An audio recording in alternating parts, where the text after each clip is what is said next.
მეგობრებო, მოგესალმებით, ჩვენ ხართ ჩვენ არხზე დეავტოზე და დღევანდელი დღე უნდა დაგვიწყოთ ცოტა სხვანაირად, ოღონდ ყველას გექნებათ ნანახი, ჩვენ რო ავიკიდეთ სტუკი.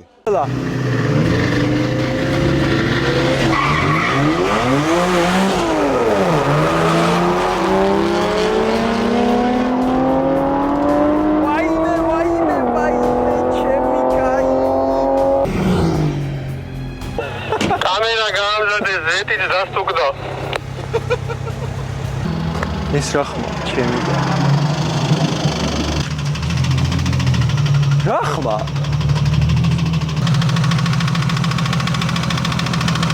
ის ვიდეო შეგიძლიათ ნახოთ ხეროს არხზე და სამწუხაროდ იმ ვიდეოში, იმ დრაგზაიზდებში ორი ძრავი დაისტუკა, ერთი Subaru BRZ იყო, მეორე ჩვენი და კიდე BMW იყო და იმანაც ცოტა გაჩეკა. ხო და მოვიდა დრო ეს მანქანა ორი თვე ეყენა, ველოდებოდით ჩვენ გოგა ექიმს რო მოეცალას და იტოქში დავშალეთ, მოხსენით კომპრესორი და უნდა ამოვიღოთ ძრავი და ვნახოთ რა დაემართ. ანუ რა სტუკი ავიკიდეთ. წესით რო შევხედეთ, ჩვენ გავიგეთ რომ ხმა სტუკი გამოდის ქვევიდან, ღერძის ხმა არის, შეიძლება ვკლადიში იყოს, ოღონდ მაინც უნდა ამოვიღოთ და შევხედოთ რა არის დაზიანებული. თუ ძალიან არის ვაიმე, ჩემი კარგი მოთხარი. თუ არის მაგარი დაზიანებული, ეს ძრავი წავა ნაგავში, ჩავდგავთ ახალს. თუ არ არის მაგარი დაზიანებული, შეიძლება იყოს მარტო კლადიში გაფუჭებული და გვექნება შესასვლელი. ღერძიც უნდა ვნახოთ, როგორი არის, შეიძლება ღერძიც იყოს გადასაგდები და შესასვლელი. კაროჩე, იტოქში, ეხლა ამოვიღებ, დავშლით და განახებთ. ჩვენი აზრით არის ზეთის ბრალი, იმიტომ რომ ეს მანქანა პატრონმა როცა ჩამოიყვანა, ერთხელ შეცვალა ზეთი და 2000 მილია გავლილი, ოღონდ ეს 2000 მილია გავლილი ტყუნაში. ხო შეიძლება რომ ზეთი ქონდა შესასვლელი და იმ პონჩში რომ ზეთის რესურსი ამოიწურა, კლადიშსაც დედა მოეკნა ერთი სიტყვით რა. და შუ დაველოდოთ ეხლა ცოტა ხანი რაღაცებს კიდე დავშლით და ამოვიღებთ ძრავს და დავშლით თან განახებთ პახოვდო. თან თქვენ როგორც იცით ჩვენთან საქართველოში გვაქვს ცოტა არახარისხოვანი ზეთი. დაბალი ხარისხის ზეთი არის. რეალურად რატო არის ასეთი? ჩემი მანქანა დაიქოგა, გესმის? რეალურად ეს ხდება, იმიტომ რომ ძირითად აქ ყიდიან იაფიანზეც, ამბობენ რომ ორიგინალი არის, რეალურად არის რაღაცა ყლებაზეთი, მერე ჩვენ ვასხავთ, ვერც ტემპერატურას ვერ უძლებს, თავის ხარისხ 1000-2000-ში კარგავს, ხო და იტოქში ჩვენც ვწვალობთ. ხო, ჩვენ თუ ვინდა კარგად რო ვიაროთ, ყოველი 1000-2000 მილი უნდა შევცვალოთ ზეთი წესით. კაი რო ქონდეს სულ. არა და რეალურად საზღვარგარეთ 10-15,000 გადიანი ზეთები, ჩვენ კიდე 3000 კილომეტრში ვცვლით უკვე. ნახე, მე ხო ცხოვრობდი რუსეთში. იქ ზეთს რო ვცვლიდი, მე ჩემ მანქანაში ვასხავდი მატულს. იქ რო ვცვლიდი ზეთს, მე მყავდა სპორტული მანქანა რა, ტურბო ძრავი მეყენა და 400 ხეზე მყავდა. ყოველი 7-8000 კილომეტრი ვცვლიდი ზეთს. თან ზეთი ჩამოდიოდა, კაი ზეთი იყო რა. კიდე შემეძლო რომ ვიარო, ოღონდ იმ პონჩში რომ მაინც გაუფრთხილდე ძრავს და რაღაცას ვცვლიდი მაინც. ხო და აქ ცოტა ზეთის პრობლემები გვაქვს. ასევე საწვავიცას. ეხლა რეალურად ამაში უნდა წავიდეს ექთო 100 წესი და კარგად ივლის რა. ჩემი მანქანა ხო არის ზეთი 370 და იმაზე მიყენია ატმოძრავი. წესი შემშვები, გამშვები გაკეთებული და ნასტროიკა. ოღონდ ეხლა კაი საწვავი რომ ისხია, უფრო კარგად დავდივარ ვიდრე რამე პრასტოი რომ პეტროლის ვისოლის რა, სუპერი რომეს. მე ლიჩნა ისა ლუკოილის ვასხავ და 0.4-0.5 სხვაობას მაძლევს. რავი, ცოტა დაველოდოთ და აპატიეთ შემოგეჭერით რა. ხო, გადაიტანეთ? ხო, გავიდე ჩავაჭირო. ხო. კაი, ეხლა ამოვიღებ ძრავს თან, პახოვდო განახებთ როგორ დავშლით და რა იქნება რა იტოქში ძრავში.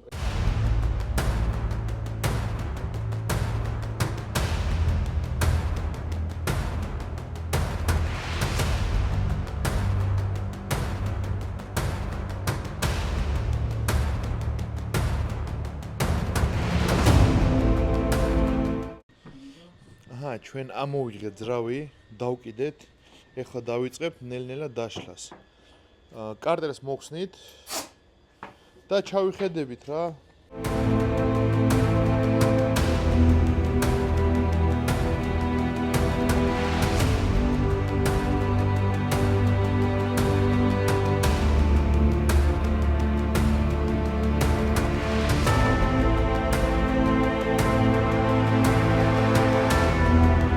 ტყუილა უჭამე მგონია. Короче, მეგობრებო, როცა რაღაცას აკეთებთ, არ უნდა გამოსკლეთ ხოლმე. არ ნაჭამ. ხო, ოდნავ შეჭამთ და მერე აგძლებთ საქმეს კეთებას. აი მე ხლა ამოსდი 1-4 ბურგერი ვჭამე და ცუდად ვარ.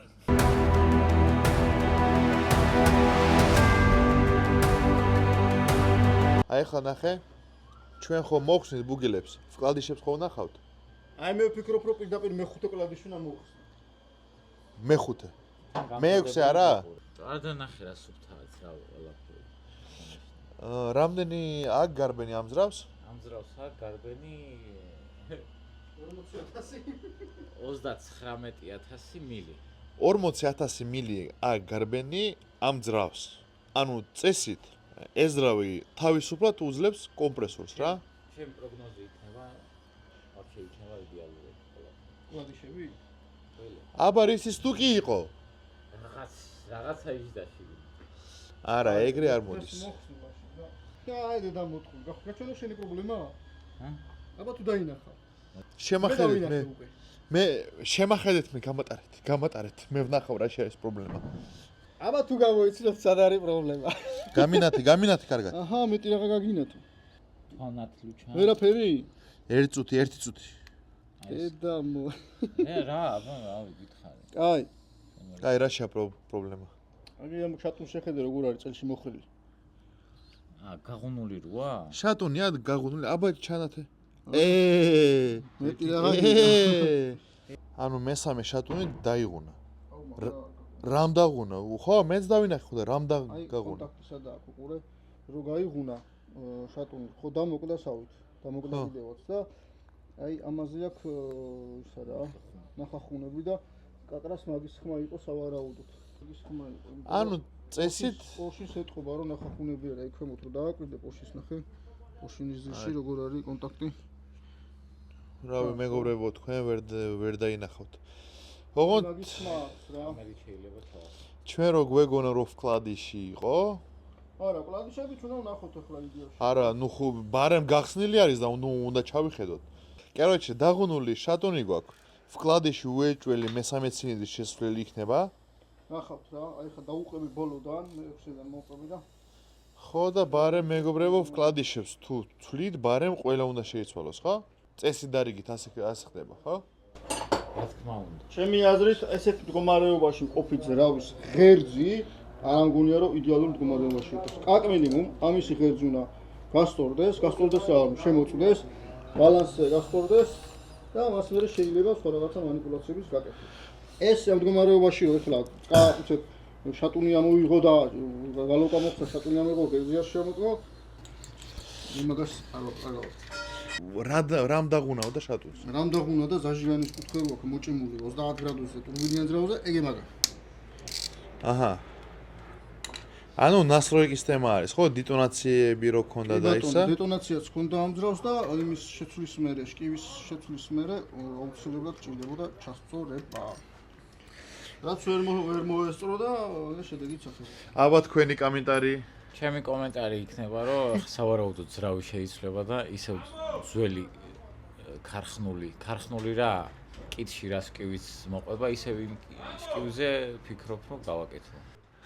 რავი, მე დავტოვებდი ამ შკივს და პროსტა დავანასტროებდი. ის შკივი მექნება ზაპასად 15 წუთის თემა არის იმ შკივის შეცვლა. პრობლემა არ არის. ამის ხანი ვიცი. ბუსტ გაზდი რა შკივით. ბუსტ კი ხო და ბარემ რო შეასწორო და შეიძლება, ნუ უსაფრთხოების პონჩი ვიძახი მე. აჰა, ბუგელიც შესვლელი გვაქვს ერთი. რო შატუნი საგანგაშო მდგომარეობაში არ არის რა. შატუნი რა და ეს ყრადიში. არის? მანახე? დახაზული არ არის ქარხული, ანუ ბუნებრივად რა როგორ შეიძლება იყოს ნაცვეთი. ბუნებრივი ცვეთის კვალი ეტყობა. სამწუხაროდ ჩვენ რო გვეგონა რა ხო ანუ მაგარი შატუნები აქვს მამას 3-7-სო იმის დედა მომყარ. აბა შატუნი აქვს კაცე არა მომისმინე 700 VHP-ს უძლებსო. უძლებს აიგრე უძლებს სწორი ნასტროიკით ხო? სწორი ნასტროიკით ხო? აბა ეხლა კუთხეები და რა ისა ზაჟიგანია და ის გადაწეული როგ მოჭიმული როგ და походу რო არ შეასწორეთ, ან დეტონაცია რო ქონდა, მოხდა ფეთქება და დაღუნა ჩატუნი. მე-6 ცილინდრი, მე-5 და მე-4 ვნახეთ. ანუ ვკლადიშები არის იდეალური, როგორიც უნდა იყოს. ეხლა ყველაზე მთავარი. დაღუნული შატუნის ეს დაღუნული შატუნის. მანახება. გავუსვი. დანარჩენები როგორიც იყო, ზუსტად იგივეა ესეც. არა, პროსა ზოლე ისა დაზოლე არა. უნებრივი ცოტის კვალი ეთქობა იდეაში რა. ანუ გამოდის მარტო შატუნის და პორშნის. შეცვლა გვინდა ხო შატუნის და პორშნის შეცვლა გვინდა ამ ძრავზე. მაგრამ ჯერჯერობით короче, ეხლა უნდა მოვიფიქროთ, რა უნდა ვქნათ, ხო? ანუ ჯერ ვფიქრობთ ეხლა, შეიძლება ვაფშე სხვა ძრავი ჩავდოთ ახალი. ანუ გაუხსნელი რა. ან შეიძლება შევცვალოთ პორშნი და შატუნი. короче, ეხლა ჩვენ კიდე გადავხედავთ, მოვიფიქრებთ. მე მგონია ჩვენ ან შატუნ პორშნის შევცვლით, ამ თლიან ძრავს შევცვლით. თავარია პროსა გაუხსნელი დაბალი გარბენით რო ვიშოვოთ. წესით 10 ძრავიც არის და ვიცით სადა ვიღოთ და წესით ძვირიც არ ჯდება. ანუ გამოდის ახალი ძრავი რო ჩავყენოთ $1500-მდე ადის თავისი ზეთებით ყველაფრიანად. ანუ ძრავისთვის ძვირი არ არის. შატუნ პორშნი საბონი არის. თან ცოტა საჩელიჩო არის, ანუ დავშოვოთ მთლიანად ძრავი. ჩაკუჩი გაასწორებ? ან რავი, ჩაკუჩი გავასწორებ, იდეალურ ბალბალს დავიჭერ და ჩავაწყობ და ეგ არის მეტი არაფერი. თქვენ იღადავე და ბევრი ხელოსანი ეგრე აკეთებს საქართველოში რო იცოდეს. კი, კაცო. ედა მოვა, რამდენია ეგეთი. შატუნი რო გიდევს კომპრესორიან ძრავში და მეორე დღე მოვიფიქრეთ რა უნდა გავაკეთოთ. შენ აილაპარაკო? TikTok-ში. ამ ძრას გადავაგდებთ, აი ეს რომელიც იყო, იმიტომ რომ ჩავიხედეთ ცილინდრებში და იყო დახაძული მესამე ცილინდრი სასწაულად ხო და ან უნდა დაგვეშალა და გილზები შეგვეცვალა, ან აი ახალი ძრავი. რამდენი გარბენით არის გოგა? ეს რავი არის დაახლოებით 50 კილომეტრით, ხო, 50000 და ეგრე გადავწყვიტეთ, რომ პირდაპირ სხვა ძრავი ჩავდგათ, იმიტომ რომ ამის რებილდი ერთს დროში ვერ გვესწრება და ერთს რაღაცეების იმედიც არ აქვს. იმ ძრავიდან ხო ყველაფერი უნდა გადავიტანო? ხო, აქედან გადაიზბორება ყველაფერი ამ ძრავზე, მაგრამ სანამ გადავზბოროთ, გარეთ გავიტან, გავრეცხა, მოვაწესრიგებ, ჭუჭყენი რო არ იყოს რაღაცა, ლამაზად რო იყოს ყველაფერი და ეგრე ჩავდგავთ. ეხლა ამ ეტაპზე ამის ვივიელები დაზიანებულია, თან არ არის სტაილინგი, არის სტაილინგსა და არ არის სტაილინგს შორის ვივიელებში არის სხვაობა. ამ ძველი მანქანიდან გადმოგვაქვს ვივიელები ახალ ძრავზე და ვაწყობთ მერე სტენდზე, ამ სტენდზე რო გავიტან და გავრეცხა. ვივიელი აუხსენი, ზოგმა ხო არ იცის რა სისტემა არის. ვივიელი არის, აი როგორც BMW-ში არის ვალტრონიკი, დაახლოებით იგივე პრინციპით მუშაობს რა. აი როგორც Honda-ში არის VTEC-ი მაგალითად. BMW-ში ვალტრონიკი და Infiniti-ში და Nissan-ში არის ვივიელი რა. მართვადი რასპრედვალი აქვს ასე რო ვთქვათ რა, ანუ მაღალ სიჩქარეზე, მაღალ ბრუნზე და მაღალ დატვირთვაზე უფრო ღრმად ჩადის კლაპანი წვის კამერაში. მესამე ცილინდრი დაუშვით დაბლა და ვნახოთ ახლა ენდოსკოპიური კამერით რა ხდება შიგნით. მე უკვე ვიცი რაც ხდება, მაგრამ აი, დანარჩენი თქვენც ნახეთ. აბა კედლები გვანახე? ნახეთ როგორი დახაზული არის. დეტალურად რო გაჩვენოთ, აგერ არის. აი ეს თეთრი ხო, აი უკვე თეთრი ფერი რო დაკრავს. ესე ხო დახაზულია და ის შუაში რო აქვს აი ეს რაღაცა განსხვავებული ფერი. ეგ არის უშუალოდ პორშინის ნაწილები, გაგლესილი ასე რო ვთქვათ. აი ესე უნდა გამოიყურებოდეს იდეალურ შემთხვევაში. კედელი ეს ქარხნული ჰონინგი უნდა ეტყობოდეს. ეტყობა კიდევაც, მაგრამ აი დაზიანების შემდეგ, პორშინის შატუნის დაზიანების შემდეგ ეს გააფუჭა ცილინდრიც. ეს სწორად არის ჩახაზული, ესე არ უნდა იყოს. ხო და იმიტომაც აქვს დაზიანებები. პორშნებსა და აი ეტყობა ის რო ჩავარდა. სვეჩის ისა, ცხვირი? სვეჩის ხო და როგორც ვიცი დეტონაცია მაციცის ესეთი რაღაცა წერტილოვანი დაზიანებები. რავი, შატუნ პორშნის შესვლას ხო ვფიქრობდით? ხო, აზრი არა აქვს ეხლა ეს რავი რომ გაიმართოს მინიმუმ შატუნი არის შესაძლებელი, პორშინი არის შესაძლებელი და ეს ცილინდრი არის დასაგილზი. დაგილზვით როგორ დაიგილზება, არ ვიცი, ნუ შატუნი და პორშინი შეიძლება შეიცვალოს, მაგრამ კოლცოც უნდა შეიცვალოს იდეაში მთლიანად, ერთ ცალზე ხო არ შეცვლი, რავი, კაკ მინიმუმ ერთ ცალზე რო შეცვალო, რავი, ეს სულელია, მაგრამ აქ რო ავაწყოთ ამაზე იდეალური კოლცო მაინც არ დადგება აქ რა, ამით უმეტეს 38-40,000 ქონდა ამ დრავს გავლილი, არც კი მე მგონი. ასე რომ რაღაცა ექსპერიმენტების შესატარებლად გამოდგება ეს ძრავა, საჩვენოდ რა. ამაზე გამოდის, რომ ეგ გამოშვება, დასრულდება. ანუ თქვენ იცით, ეს ახალი ძრავი ჩაიდება ჩვენ 370 კომპრესორიან ზეთში. ეს ძრავი ძველი წავა ექსპერიმენტებზე, ანუ შეიძლება რამე მოუფიქროთ, რომ რაღაცა სტროკერ კიტი გამოვიდეს, რაღაცა რა, სანახავი არის, გასაზომი არის, ყველაფერი ეს, მე გადაიდება აი კუთხეში და ნელ-ნელა დრო როცა გვექნება. ვოიმე, რა შვები რა. დრო როცა გვექნება, ჩავიხედებით ხოლმე რაღაცა ექსპერიმენტებს გავაკეთებთ, ხოლმე მე უნდა დავკოდო ჩვენ მანქანაზე გავშინჯავთ. შეიძლება даже გოქა ექიმის G15-ში თუ ჩავიდეს? არა? 3 და 5 ჯობია? ჩემ მანქანაში ისეთი 3 და 5 იქნება ძმაო. ნებისმიერი ატმო G35 კი არა და G17 მოდით მე. ეს ამის ვიყავით ჩვენ წეროვანზე. უნდა გათრიოთ. კაროჩე, სპირტი ჩაასხა, ბუსტერი ჩაასხა. მე შატურმა გამოყო თითი. თითი არა. ხელი? თითი არა, გამოვიდა. შატუნი გამოვიდა. სრული შემადგენლობით გამოვიდა. მოკლედ, ვინც არ იცის, იმასაც ვეთქვი, რომ ჩემ მანქანაზე დაზიანდა ძრავი, დეტონაცია ჰქონდა და ეგრევე გაზაობდი. გასასწორებელი იყო და ჩაიმტრა პორშინი, მიყვა შატუნი, მიყვა ბლოკი, მიყვა კალენვალი და ყველაფერი აბსოლუტურად. იმ ძრავიდან ამოვიღე რასპრედულის პრუჟინები და ჩავაბარე ჯარჯში, იმიტომ რომ არაფერი აღარ გამოდგა იმ ძრავიდან, ყველაფერი გადასაყრელი იყო. ავაწყე ახალი ძრავი, აპკატკა გავიარე და დამელოდეთ. თუ იცით სადიყი და ძრავი. ყავდა 3 და 5, რა ქვია იმას? Infinity M35, ხო? ხო, 3 და 5 Infinity M35 მყავდა. გამოიღო ძრავი და ჩადო თავის მანქანაში. ხო.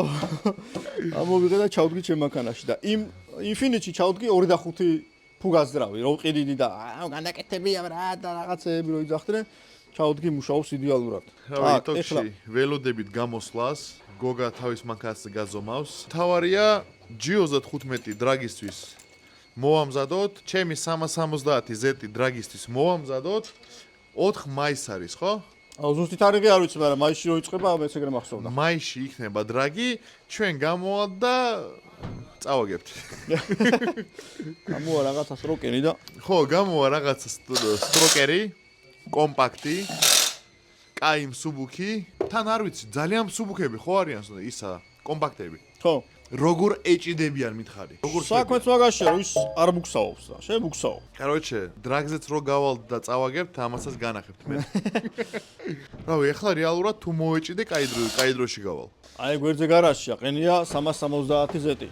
მე კამერა შეყავი და გადავუღე. მაგზრავს ვამზადებ დრაგისთვის. თუ მოვასწარით, დამელოდებ ნახო.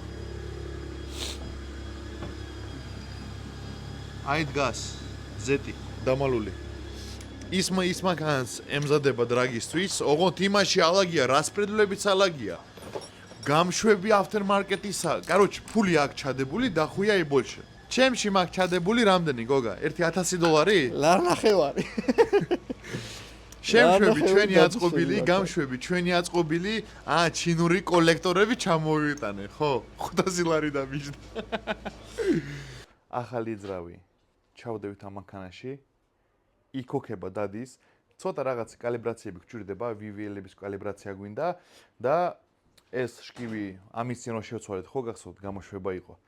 უნდა შევცვალოთ, სტოკი უნდა დავაყენოთ, თორე ამას ნასტროი გეჭირდება და ვერ გამოგდის, რომ დავანასტროებთ. უნდა დაველოდოთ ერთ ჩვენს მაგაც, რო დაგვეხმაროს ამ საქმეში, ოღონდ არც ძალიან მუშაობს და ამიტომ ვაბრუნებთ ძველ სტოკ შკივს, რო იაროს დეტონაციას რო არ ქონდეს და ანუ იგივე რაც მოვიდა ამანქანას არ მოხდეს. და მე როცა მოიცლი ჩვენს მაგაცი, შევცვლით მალე შკივს, როგორც ისეთ, ანუ ერთი ბოლტი არის მოსახსნელი, კამარს ჩამოვაგდებ და შეცვლას უნდა 10-15 წუთი რა. და მე დავანასტროებ და უფრო სწრაფი იქნება ეს მანქანა. ვაფშე დავქოქავ ახლა. როგორ მუშაობს ისა? წიკწიკებს რა საათივით.